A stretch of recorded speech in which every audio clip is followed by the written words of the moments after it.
Well, good afternoon, Coronado Rotary. Welcome to another action-packed episode. Tom Edson will lead us in the Invocation and Pledge today.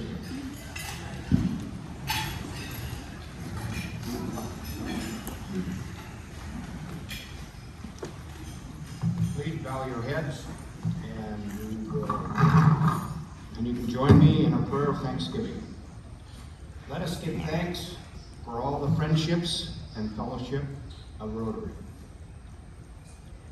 Let us give thanks to our friends standing beside us, with the bonds of service to others between us, with our worries behind us, with our goals before us, and no challenge beyond us. Help us to be able to pursue the objectives of Rotary and to be forever mindful of the needs of others. Help us to obtain our dreams of a polio-free world. We ask these things in your name, Lord. Amen. Join me now in the Pledge of Allegiance. I pledge allegiance to the flag of the United States of America and to the republic for which it stands, one nation, under God, indivisible, with liberty and justice for all. Thank you. Thank you, Tom. So I think we have no visiting Rotarians today, and that, for that matter, we don't even have past President Dan Orr here to tell us we don't have it. But we may have guests. So starting on this side of the room, if you have a guest, would you be kind enough to introduce?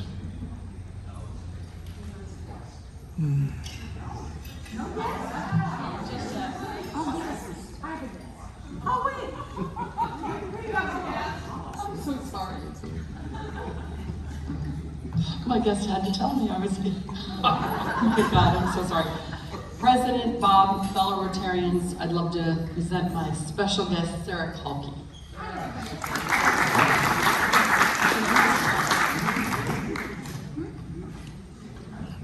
President Bob, fellow Rotarians, I'd like to introduce our guest speaker today, who will be Vickie Stone, to talk to us a little bit later.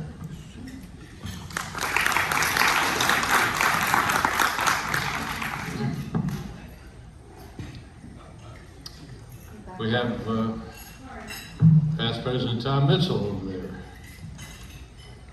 Let's see if we can guess who his guest is. I don't think you will. My special guest is actually Frank Spitzer's, and it's J.T. Greenleaf, and he is on his way to join soon. Okay. And yes, I do have another very special guest, my beautiful bride, Susan. Well, welcome to both your special guest and your weekly guest, past President Tom. Any others? All right. Well, welcome all. And on the red badge side here, if I call your name, please stand and wave your hand, and we'll welcome you as a red badge Rotarian. Janity? Janati. I'm trying all the different ways to pronounce Janati's first name. And I'll say it 3 times and then I'll be good. So Janati is working real hard on knocking off his red badge checklist. In fact, where did you end up to another Rotary Club upstate? Where was that, Janati? Santa Monica. So there you go. All right, and we have Jerry Brown. I think has 1 to go, right? Oh, he's gone. Okay, you're a complete. All right. And Suzanne Franz is there. She's still working it. Welcome, Suzanne. Evelyn Markle, you saw her as we came in today. Where did she go? She only came to drink all the way down here, but she had to go because the AC man was coming after 19 years. Well, I'm glad we've got that explanation, so we don't, I was going to put out an APB. And we got Joe Malloy running the electrons here, and Tom Miller back there. All right. And we're going to hear from Tom here a little later. So let's look at announcements in a couple of slides.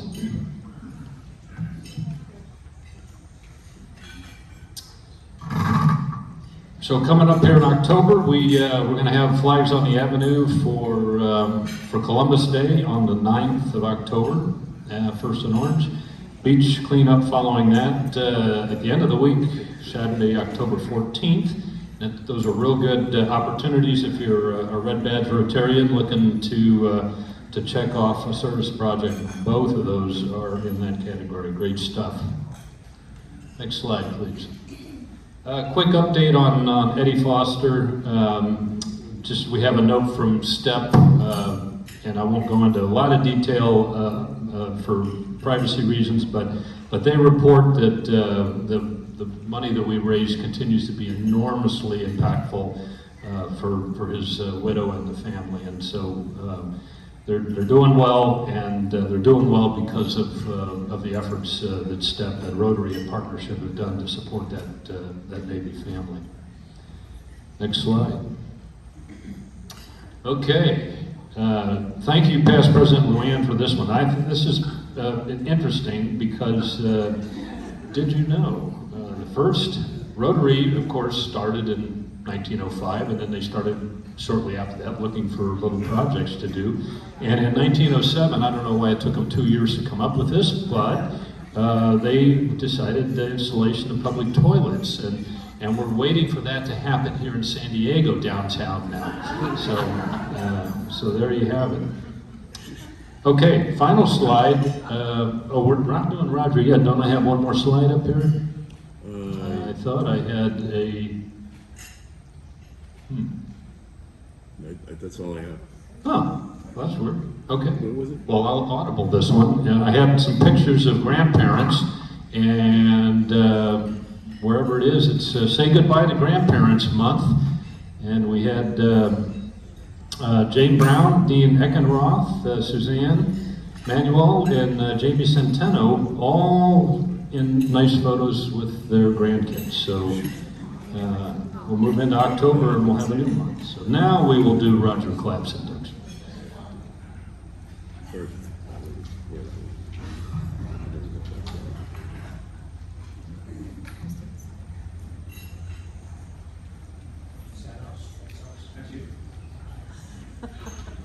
Before we start, though, I think it's appropriate to introduce the two past presidents here who will be officiating in this new Rotarian joining our crowd here. You see before you the two longest living past presidents in the Coronado Rotary. Actually, that's quite an accolade. Congratulations to you both. And we're about to have the newest Rotarian join us, so how appropriate. Past President Ed. Bob didn't leave out not only the longest, but also the best looking and the smartest of all the past presidents.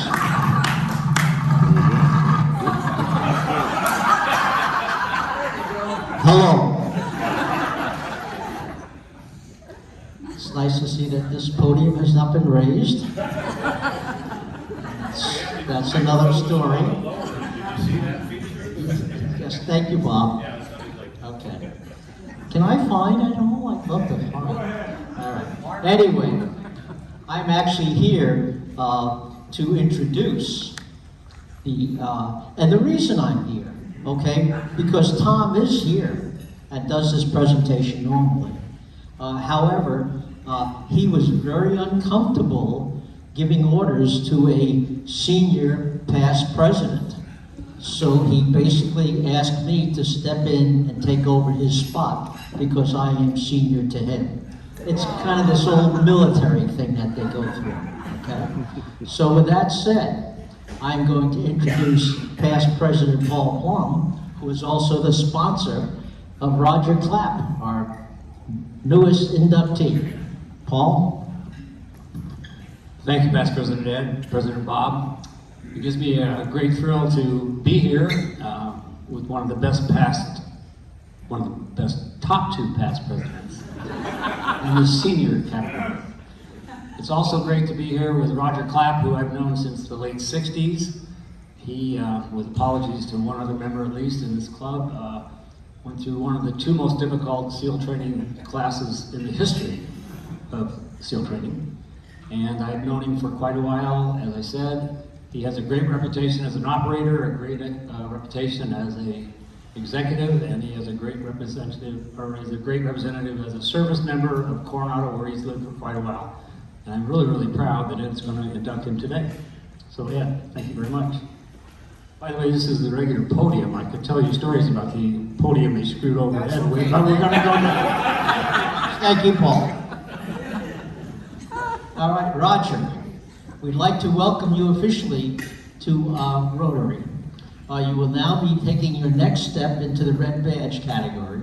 I know Paul's probably explained to you that that's a little tougher than basic SEAL training was. However, we feel that you can do it. So now I'm going to officially ask Paul to pin on your Rotary pin.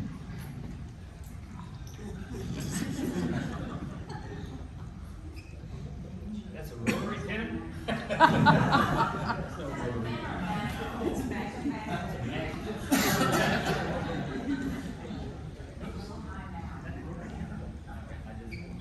Roger, welcome to Rotary.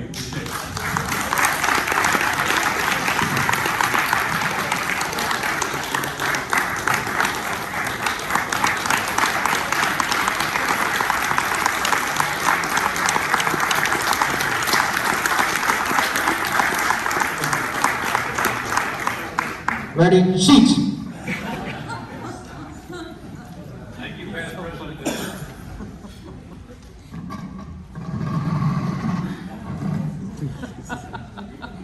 I don't seem to have any trouble with mine. All right, what do we have next on the agenda here? I think we have Tom Miller with a Rotary Minute or two.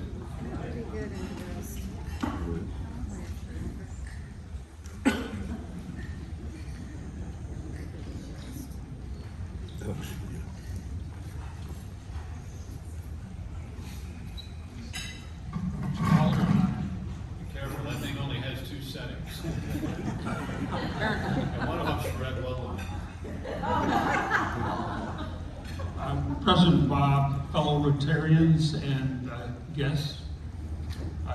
Today's minute, Rotary Minute, involves the contributions of Rotary to the United Nations.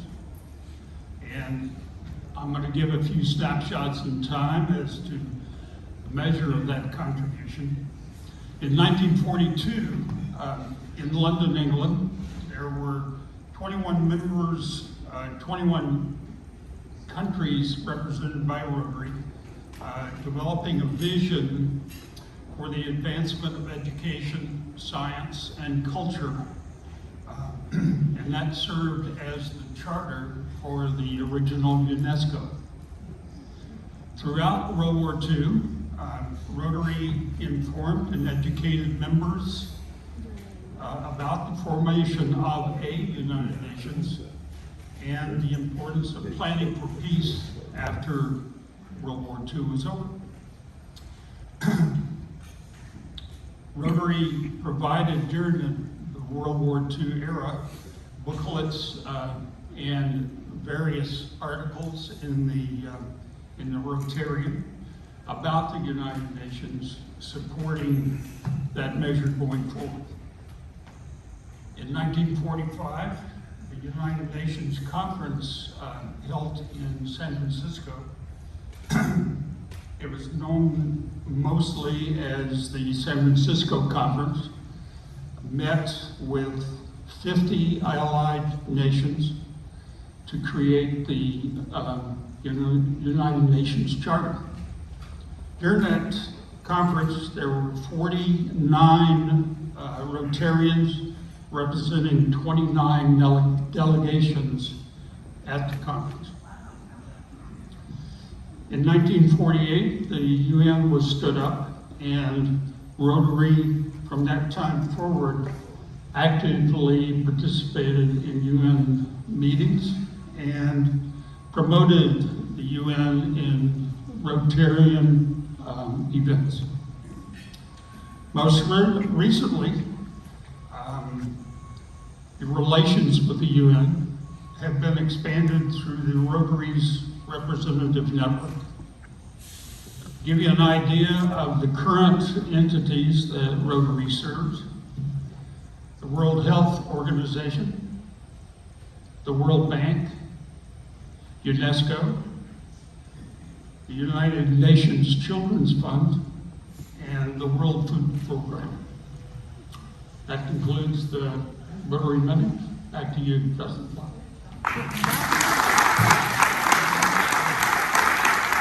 Thank you, Tom. A lot of stuff that, these Rotary Minutes are great because, you know, we put a Red Badge Rotarian on basically a short history assignment, and it's a bunch of stuff I certainly don't know, so thank you, Tom. All right, well, I guess we've got 13 minutes left to go before our guest speaker. What do you guys want to do?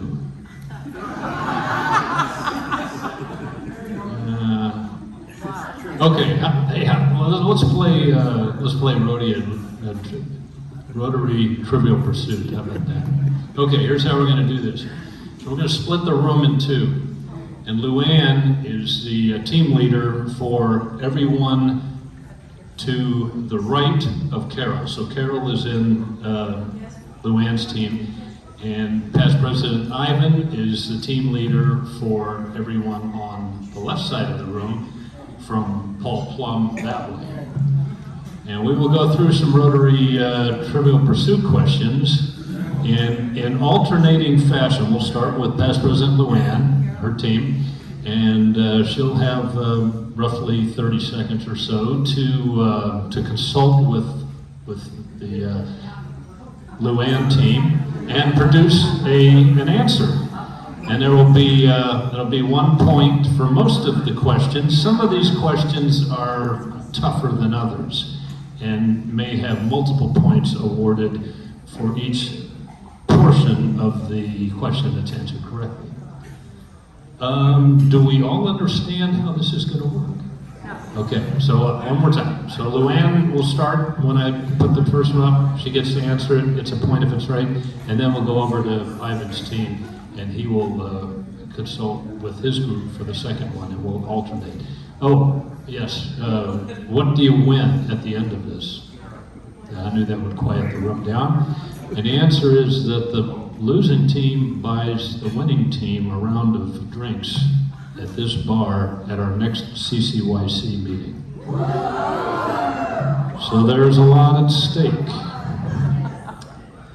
Ladies and gentlemen, let's start. Number 1. How many cogs are in the rotary wheel? You'll notice, those of you that were tempted to sneak a peek up in the upper right, it's been blanked.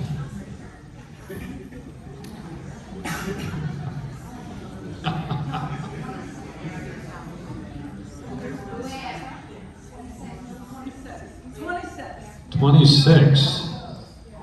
I think that's not correct. And so we'll toss it over to President Ivan. It's 28. Do you want to consult with the rest of your team, past President Ivan?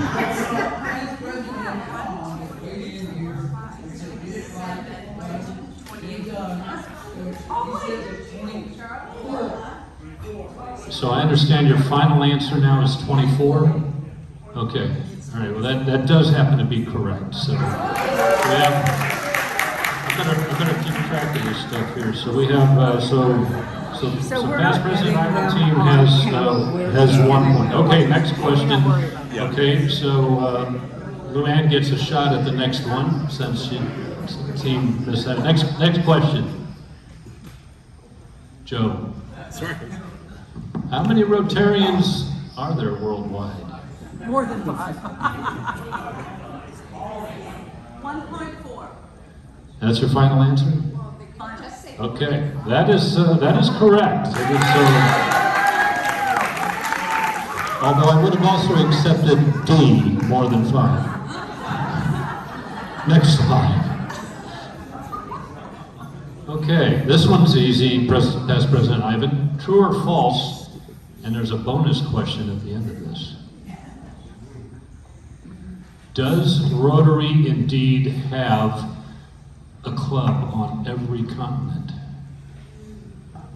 Anybody on this side of the room want to take a guess at that? I think the answer is yes. Is that your final answer? That's a consensus of my group. Okay, that's correct. There is indeed a Rotary Club on that continent. And over to Past President Luann for bonus. I will give you a point if you can tell me where on Antarctica it is located and what language they speak. Yeah, or they pointed it to the.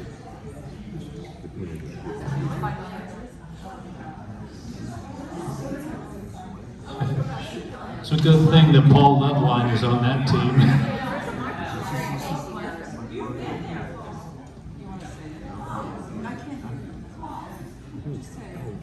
McMurdo Bay.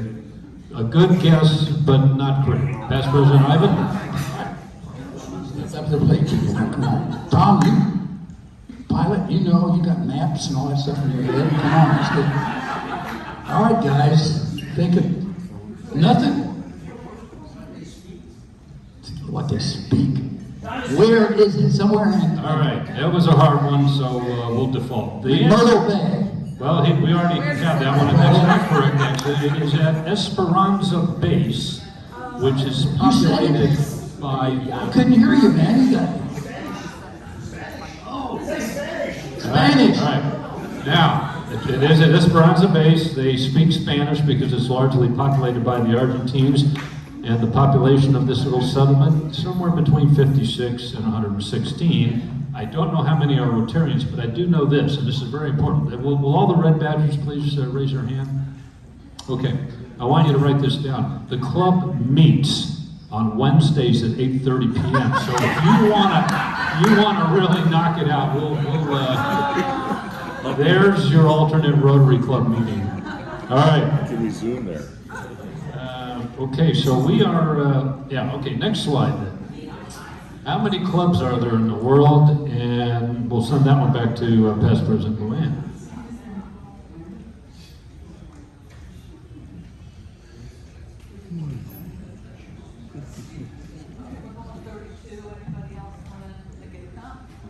Okay, we're going with 32,000. Okay, my red badger here has got an answer, so hurry up. Come on. That 32,000 is not correct. And Past President Arnold. My red badger sitting right here, Gadani, says it's 46.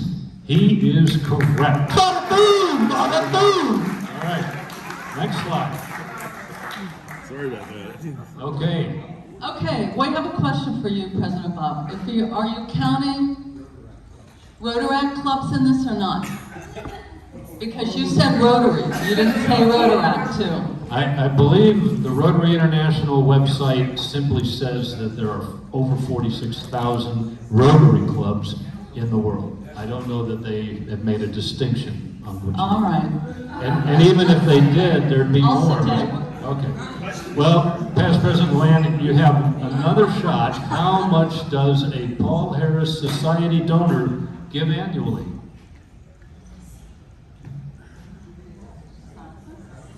Okay. Combo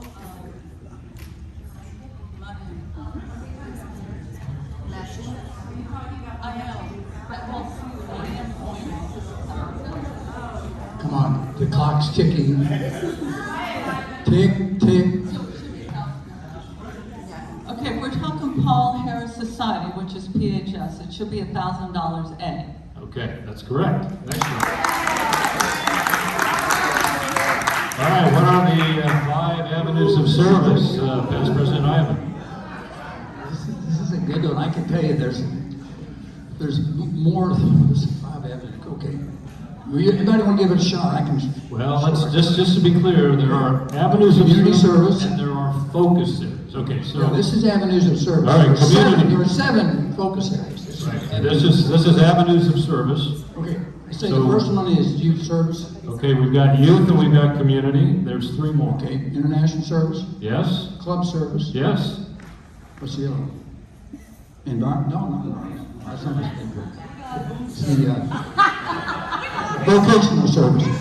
Vocational service. Vocational is correct, so that's all happening. Next Well, I slide. should get extra points for distinguishing between them. Oh, you'll have your Service chance. and a focus. You'll have your chance. There they are. Okay, next slide. Oh, yeah. All right, Past President Lujan. Okay, environmental, All right? maternal health, Yes? peace and conflict resolution. What was it? Peace and conflict resolution. I'm going to John Matthews because we know we're going to get a good here. Disease prevention, Yes? water Yes. sanitation, 2 more. community development, Yes? it's the environment.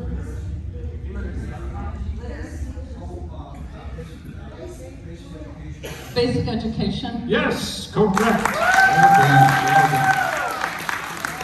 Next slide. yeah, we should get more points on that one. Yeah, how since many it do you was harder and we had 7 of I'm going to give you 2 points for that. You double. Okay. All right, it's good. It was even harder. And by the way, the next one, this one's even harder still. So we're going to go through. I tell you what, this one's too hard. I'm gonna flash it. I can get it. I can do it. Oh, okay, go for it if you want to, Ivan. Okay, number 1 would be the development of acquaintance as an opportunity for service. Yes, good. Second one would be high ethical standards in business and profession. And the third one would be the application of the idea of service in each recurring personal business All right. and community life. I have a question. The fourth one would be the advancement of international understanding of the world. Okay.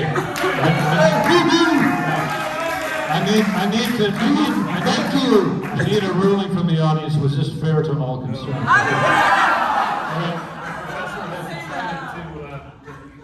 I don't think it built goodwill and better friendship. We object. I'm going to toss that one out. So, all right. Next slide. All right, here we go. All right, Past President Lujan, what year, and by the way, we're all tied up here, 4-4. What year did Rotary decide we've had enough of polio? We're going to do something about this. D, 79. Okay, that is correct. Next slide. All right, we all know Paul Harris was one of the original 4. Who are the rest? All right, This is for us? yes, it's for you, and it's 1 point for each one. Okay. Paul, why don't you help me here? You know, you're Arch Clump, okay? Okay, Arch Clump was not one of the original 4. Do you remember who they were? We're going to have to pass on that one. All right. Okay, the drum is beating now because we're about to wrap. Okay, anybody? Okay, I'm going to okay, do you know? What is it? Gus Lure is correct. That is one of them. Oh, it's their turn now. We got one. Okay. All right. You got another shot, Ivan? Does anybody in my Are group you have looking another this shot? up? Okay, wait a minute. No. I'm sorry, ladies and Okay, here we gentlemen. go. This is a closed book test. Gustavus Lure, Sylvester Child, Hiram Short. Yeah, very good. Bring up the answer, and I'm going to call a finito on this. Here they are using their first nicknames. And with that, I'm going to declare Past President Lujan team winner by a score of 6-4. All right, now if you all have fun.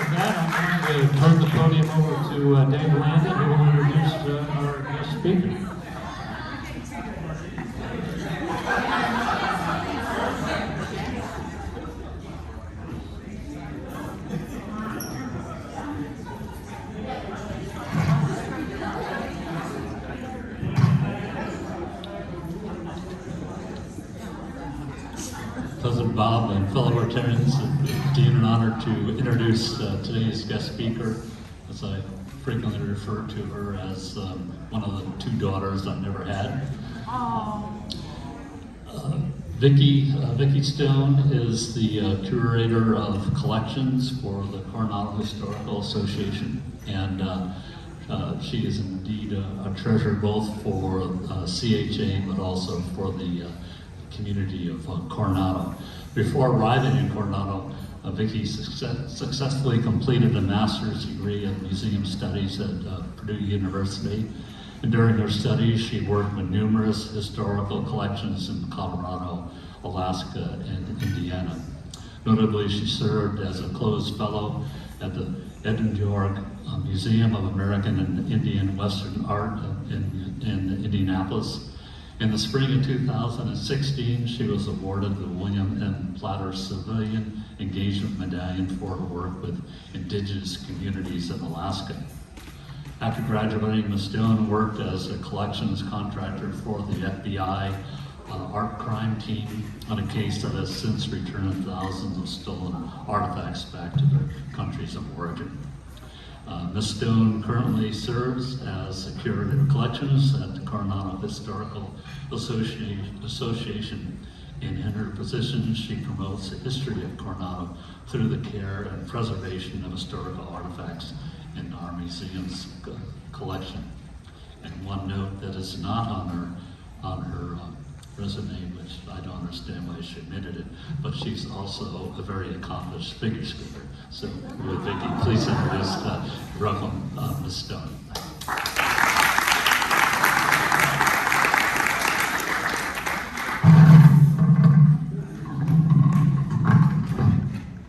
I think I'm just gonna have to hold it too.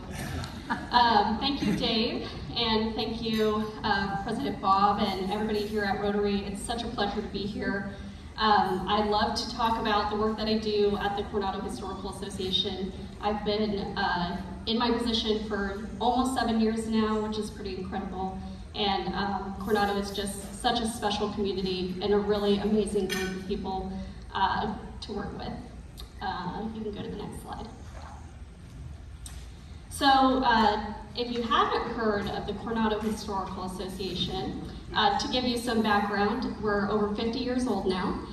We were originally founded because when the bridge was put in, the toll, to incentivize people to go use the bridge and pay the toll, to pay off the bond for the bridge, all other forms of transportation to Coronado had to cease. And so that meant that the long-time car ferry service was coming to an end. And a group of concerned citizens, including Kat Carlin and Bunny McKenzie, got together and they decided they were going to save one of the last car ferries and turn it into a floating museum. And they did raise some funds, but they were outbid. So they didn't realize their dream, but they did start the Historical Association, and we're still here over 50 years later. Next slide. Back one more. Oh, maybe it's missing. That's okay. Today, CHA is a 501c3 charitable nonprofit organization. We're overseen by a board of directors. Dave Landon was our former past president. Right now, it is Clyde Van Arsdal. We are comprised of 3 full-time staff, and you all probably know our leader, our executive director and curator, Christine Stokes, who's a fellow Rotarian. We also have a couple of our part-time museum associates, but really our organization relies on a team of about 50 regular volunteers who help us out. Everything from doing programming events to working with me in the collections. And then we also, once a year for our annual Mother's Day home tour, grow to about 100 volunteers just for that one-day event. And actually, if you'll just stay at that last slide, where it says national, yes, perfect. As an organization, we follow museum best practices, And there's two main national organizations that oversee the work of museums, and that's the American Alliance of Museums, also known as AAM, and the American Association for State and Local History, AASLH. And they oversee a ton of different types of museums and cultural organizations, including art museums, natural history museums, science centers, and zoos, aquariums, and botanical gardens are also under the museum umbrella, believe it or not, so they're also lumped in with us. And both of these organizations help guide museums in ethics, standards, and professional practice, and AAM is the organization that oversees the National Museum Accreditation Program. Next slide. The areas of professional practice that both AAM and AASLH oversee are these 6 areas. Historic resources stewardship, and that's looking at our built environment and our shared heritage through places. So that includes CHA for us, that includes our beautiful building that we reside in, which is at 1100 Orange Avenue. It's an amazing neoclassical building built in 1911, and originally served as a bank, but did serve as City Hall at one point, and a lot of people here probably remember it as Marco's. And now it is our home. The other areas of professional practice in museums are mission, vision, and governance, just like any other nonprofit. Our audience, who are we serving? And interpretation, which includes things like our educational programming and exhibits. And then management, our day-to-day admin. And I want to acknowledge the work of our executive director, Christine, who's really worked tremendously hard over the last 5 years or so to bring CHA up to professional standards in all of these areas. The area that I'm primarily responsible for is the collection stewardship piece of it, which is what I'm going to be talking to you about today. Next slide. So, collection stewardship. What do I mean by collections? Well, it really kind of depends on what kind of museum you're at, what kind of collections you have. For example, an art museum probably has sculptures or paintings. A science center might have things like microscopes and beakers. Zoos and botanical gardens have what are called living collections that include both flora and fauna. For history museums, we're talking about historical artifacts and archival documents. And when I talk about collections, I'm not just talking about the thing itself, I'm also talking about the knowledge we have about that item, the associated context. So to give you an example, this nail that's seen here in the presentation, it's kind of hard to see, but it has an inscription that says Hotel del Coronado 1888.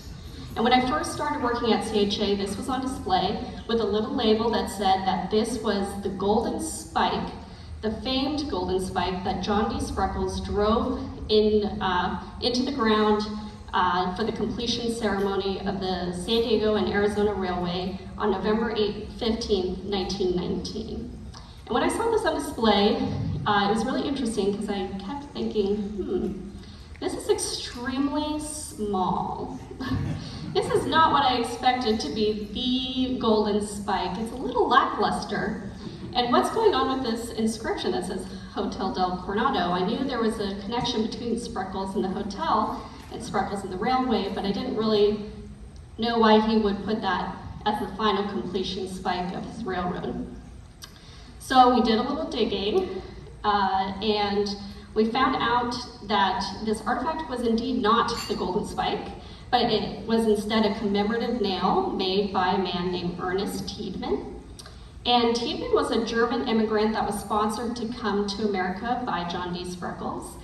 And he started at the Hotel Del as a staff member in 1913 as a decorator, and he worked his way up the ranks until he was promoted to be the hotel's manager in 1929. And he retired in 1960 after serving 43 years at the Del. And this artifact was made, he made it for the Del's 50th anniversary and gave it to some of his best and favorite supporters and people who stayed were well known to have stayed at the Dell. And he salvaged these nails from the original construction of the Dell. They were all salvaged during some reconstruction work that happened in the 1930s. And Mr. Tiedemann gave this particular nail to a man named G. Aubrey Davidson, who was a longtime resident of the hotel and was famous for being the president of the Panama Exposition over in Balboa Park. And Davidson gave it to his grandson, Bill, who gave it to CHA. And we were able to connect the dots because we have a piece of paper that says that Bill donated to us, and we were able to figure that out. And so without that paperwork, we wouldn't have been able to verify that story. And so whenever I'm talking about collections, I'm not just talking about the nail, I'm also talking about what we know about it. Next slide.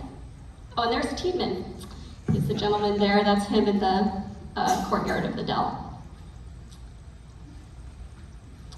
So the types of collections we have at CHA include over 50 years of, we've been collecting for over 50 years, so you can imagine we've amassed a lot of stuff. It represents over 130 years of Coronado's history. And it goes all the way from the formation of the Coronado Beach Company in 1885 all the way to the present. Our collection is comprised of about 2,200 artifacts ranging in shape and size, from political buttons to our biggest collection item, which is a 1923 Ford Model T. You may have seen it driving around in the parades. It's still operational thanks to our team of volunteers. And we also have really prominent artifacts in our collection, such as Admiral James Stockdale's tin cup and smock that were issued to him as a prisoner of war at the Hanoi Hilton. We also have a really robust archival collection that spans about one football field's length. And we also have over 27,000 photographs in our collection, almost all of which are available to view and search online, which is pretty amazing. And then the last thing that we collect are what's in the archival world is called born digital material, and that's things that never have had an analog version before. So think about a PDF or a digital image today. We also are collecting that material as well. Next slide. So just to give you some examples of things in our collection and the types of topics that are covered in the collection. This is one example that kind of shows how Coronado's always been a place of recreation and leisure. It's a golf ball from when the golf course was over in the country club area. Next slide.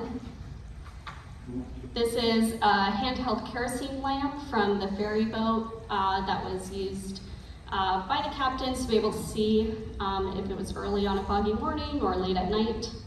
Next slide. This cheer uniform illustrates the spirit and pride of our islanders. We love our schools. Next slide. This camera and photograph was taken by Lou Goodale Bigelow, which is one of Coronado's premier photographers. She worked in the 1920s through the 1940s here. Really beautiful portraiture in our collection from her. Next slide. And of course, we collect military history related to Coronado. This is a recent donation, actually, we're really excited about. It's a badge from the Master at Arms for the Fleet Air Center, Coronado Heights. For those of you who know where that is, we're talking about U.S. Army Fort Emory, which operated down at the bottom of the Strand from 1944 to 1947.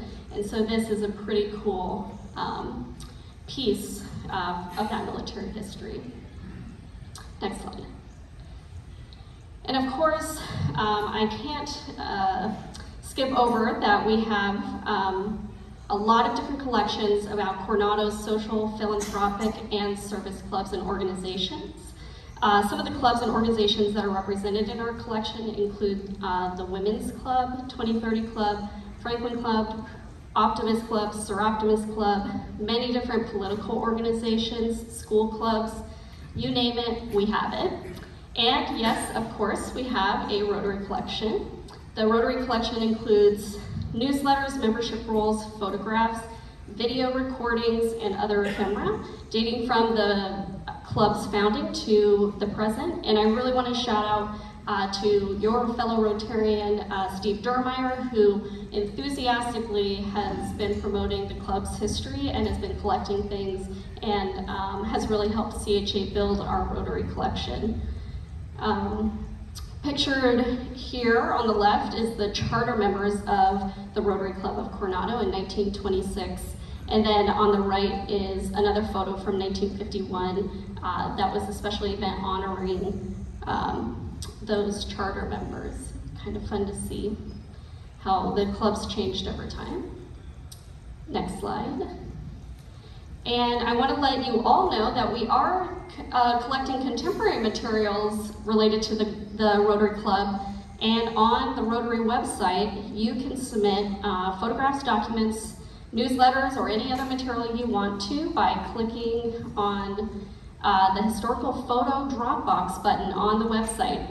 And there's a form to fill out there, and you can upload your attachments, and it gets sent straight to me. And that's a great way to add to the collection and make sure that we're, as historians, we don't just look at the past, we also want to make sure we're collecting the present. Next slide. And so how do museums collect their artifacts and archives? Well, again, it depends on the type of museum you work at. There's lots of different ways. Primarily, the way that CHA has built our collection over time is through donations from community members like yourself. So if you're cleaning out your house or you see something at an auction, feel free to pick it up and bring it on by to CHA. That's really how our collection has been able to grow over time, and we couldn't do it without the support of the community. Next slide. And it is best practice. AAM does have a standard about how you take in items into your collection, and everything has to get approved by the board of directors. And we have a special committee called the Acquisitions Committee. That's a group of local, longtime local people who are interested in history or interested in CHA, people like Susan Keith, Emily Talbert. They sit on this committee and they review everything that comes in, and they make sure that it works for us, that we have the space to take care of it, that we have the resources to take care of it, that we don't already have a copy of it in the collection, and that it's actually related to Coronado. The number of grandbaby pianos that we have, people have offered to donate us, is actually astounding. And so we do have to turn some things away, but we have a really great criteria guidelines, so it's very clear what kinds of things we take and don't take. And to give you an idea of the scale, in 2022, the Acquisitions Committee reviewed over 170 artifacts and archival collections, and they accepted 3/4 of those donations.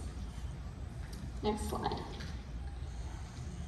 And we, as a museum philosophy and following AAM and AASLH standards, is we follow a philosophy called active collections.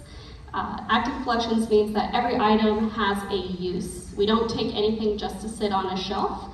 We take it so that we can use it in a number of different ways, including our exhibits, educational programs, publications, for historic preservation monitoring purposes, or for our marketing and social media. The New York Times compiled data from the 10 largest art museums in the country, and they found that only 4% of their collections were on display at one time.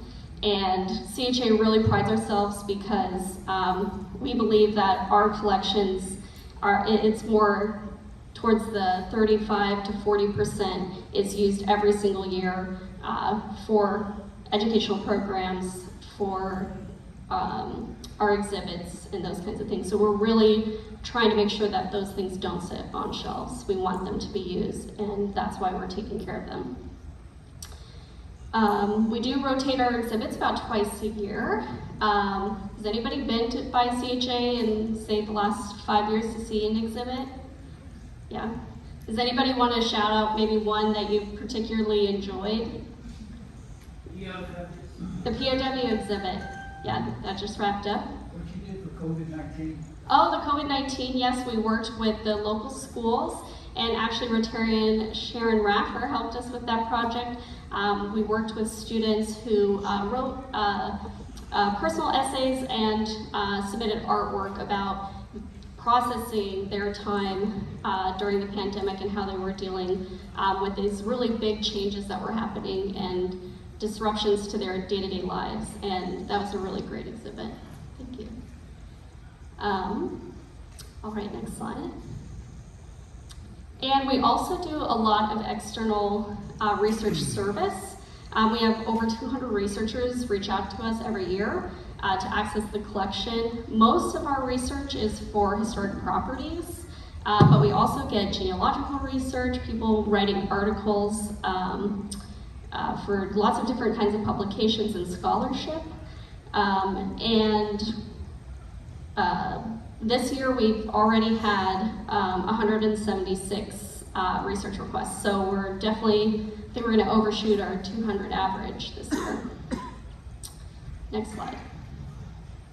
So now that we have the collections in our building and we're taking care of them, what do we do to protect them for the future? We follow lots of different best practice rules set out by AAM, and that includes cataloging the collection. We use a database system called Past Perfect, which we also have recently gotten the Coronado Public Library and the Hotel Del to get to, so we can all be on the same page as far as sharing our heritage resources. We house our items in protective, pH-neutral, archival safe boxes and tissue paper, and we perform what's called preventative conservation. As you probably can guess, is conservation work to restore something to its original appearance is extremely costly, not something that we're able to do all the time. And so before anything goes wrong or something gets damaged, we try to do everything in our power to prevent that. And I'll talk a little bit more about what that means, but that's the biggest part of my job is this preventative conservation piece. And then, of course, we share everything about our collections through research and our interpretation through programs and exhibits. And this workflow is a constant cycle as things come in. We also revisit things that maybe came in 20 years ago and we have new information about it and we update our catalog records or rehouse something. So it's never an ending process. Next slide. And then for preventive conservation, the kinds of things we do is we have a secured vault. We're really grateful that our bank building's original vault is still there. And for those of you who remember Marco's, that was the wine cellar when they occupied the building. And we've repurposed it to be a secure place to store our artifacts and archive collection. And we keep everything really well controlled for temperature and relative humidity. We follow, it's called the 70-50 rule, about 70 degrees Fahrenheit and 50% relative humidity. Kind of keeps everything really happy and stable over time. We have an integrated pest management program, and if you've ever heard me talk before, you know how extremely passionate I am about bugs. You want to talk about silverfish or termites, I'm your gal. And then, of course, like I said, we have everything in acid-free archival quality housing. It gets pretty expensive to house all those things, but thankfully we have the support of our members and donors who really help us get everything housed to the best of our abilities to keep them preserved for the long term. And then, of course, general housekeeping, keeping things clean and dust-free, all of that stuff is part of what we do. All right, next slide. To give you an example of why housing in particular is really, really important for us is this is one of the shelves. It's empty, but you could faintly see a yellow stain on this metal shelf in our vault. And that was due to some UDT Navy SEAL diving equipment that we have in our collection that's made of rubber and different plastics that are really deteriorating over time. That's our biggest challenge we're seeing right now in the museum field is these early plastics from the 40s, 50s, 60s is really starting to deteriorate, and we're learning more and more about what that deterioration does to objects, but also to human health. And so the best thing we can do is get it in proper housing to not only protect itself, but also protect our other artifacts in the collection. And so this shelf staining was due to the items that are now in a beautiful archival box. It's a couple regulators and some snorkels you see there. All right, next slide. And if you want to learn more about preventative conservation and the work that me and my team of volunteers do every single day behind the scenes at the museum, you're in luck because starting in October, the Coronado Historical Association is inviting museum guests to visit our special experiential exhibit called Open Collections Workshop, where we are going to be bringing out every single artifact from our storage vault and bringing it out into our gallery space and processing it in real time for visitors to see what we do on a day-to-day basis. So it's going to be a really exciting exhibit. You'll get to see us working and ask questions, and we're really excited to hopefully make some fun discoveries too about things that have been hid away in the vault that we don't know about. So everybody's invited to come join us for that.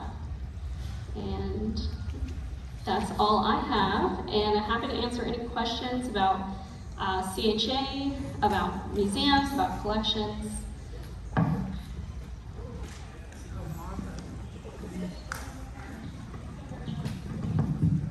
Thank you for being here. I was just thinking, we had two really good programs presented when Robin McCarty was president with his mother, Bunny McKenzie. Is that something that you have copies of, these oral histories of Coronado? Yes, we do have a pretty extensive oral history collection, and Jerry McCarty and her partner in crime, Nancy Cobb, are fantastic keepers of history of Coronado. They really do know. Anytime I'm stumped on something, I always go to them to get the answers. But we do have some of their presentations on DVDs and things like that. And then of course, they're always so well open to sharing that stuff with groups and with us. Thank you so much, Vickie, for the presentation, but you've teased me here. What does it mean when you say we are a Blue Star Museum? I'm glad you asked. A Blue Star Museum serves Blue Star families, so if you are a military family, there's lots of different programs that are offered through the Blue Star program, and museums are one of them. So we offer, we are free admission, and we welcome all Blue Star families to come visit us. And we also do special programming in conjunction with them. How can a Coronado resident who is concerned about the historic preservation best respond to the city's new historic resource survey? Well, I could do a whole nother lecture just on that topic, but CHA really encourages everybody to attend. The city is going to have one more public forum about the survey, and we really encourage everybody to attend and voice their support and support their opinions about the survey to the city. And we encourage everybody to read the survey too. It's kind of long, but it's well worth the read. Look up your property on it and see where you're at. If you have specific questions, you can always call us, and we also have an informational page on the CHA website about the survey.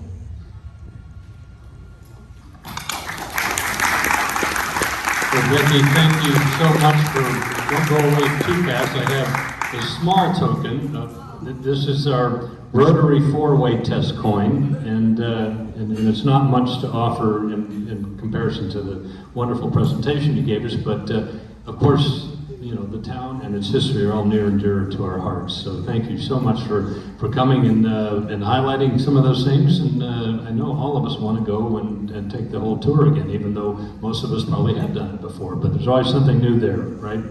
So thank you very much.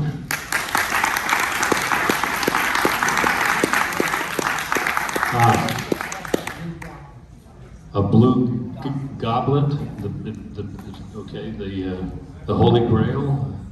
Okay. All right, so Sheriff Doug advises me that there are party artifacts here. If they belong to you from the last social, they are here. And a blue goblet. Not to be confused with a blue goblin, but I digress. So next week, we are hopeful that we're going to have our Congressman, Scott Peters, 50th District, of course, which we are all voters in, to come speak to us. Ideally in person, possibly on Zoom, and possibly not at all, because from what I understand, they're having trouble squeezing a budget through the snake there back in DC. So stay tuned, but we do have a backup plan. But the primary is to be at Coronado Yacht Club, and hopefully with Honorable Scott Peters enjoying lunch with us. And on that note, I wish you all a wonderful Rotary Week. Remember, service above self.